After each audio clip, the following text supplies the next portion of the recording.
শুরু Afghanistan Bangladesh one day series. এই ফরম্যাটে টানা 2 সিরিজ হারের পর এবার ঘুরে দাঁড়ানোর মিশন টাইগারদের। আবুধাবির শেখ জায়েদ স্টেডিয়ামে ম্যাচ শুরু সন্ধ্যা 6টায়। 2014 সালে ফতুল্লায় প্রথমবার আফগানিস্তানের মুখোমুখি হয়েছিল বাংলাদেশ। প্রায় এক যুগের যাত্রায় সবাই ছিটকে গেছেন, টিকে আছেন কেবল মোহাম্মদ নবী। সেই ম্যাচে বাংলাদেশকে হারিয়েছিল আফগানরা, এখন তো এশিয়ার ডার্ক হর্স। যদিও সবশেষ টি-20 সিরিজে আফগানিস্তানকে হোয়াইট ওয়াশ করে আত্মবিশ্বাসী টাইগাররা।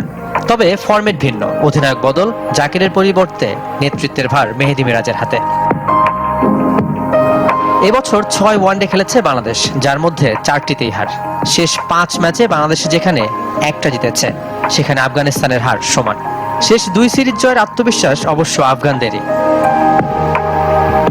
দুদলের মুখোমুখিতে অবশ্য এগিয়ে বাংলাদেশ, টাইগারদের লিড 11-8-এ। তবে সাম্প্রতিক পারফরমেন্সে দুদলের উল্টো ছবি। টি-20-র মতো ওয়ানডেতেও ভিসা জটিলতায় টাইগাররা যেতে পারেননি নাইম শেখ। তাই প্রথমবার ডাক পাওয়া সাইফ হাসানের খেলা অনেকটা নিশ্চিত।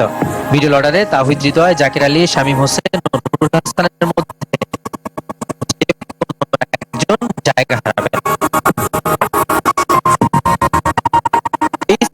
নেতৃত্বে তাসকিন আহমেদ ও মুস্তাফিজুর রহমান, সঙ্গী হতে পারেন তানজিম সাকিব।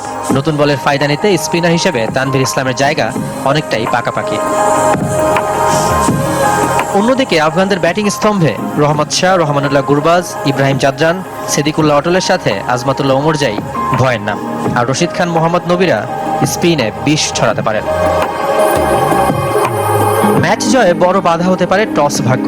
আবুধাবিতে শেষ 5 দিবারাত্রির ম্যাচে 4টিতে জিতেছে আগে ব্যাট করা দল।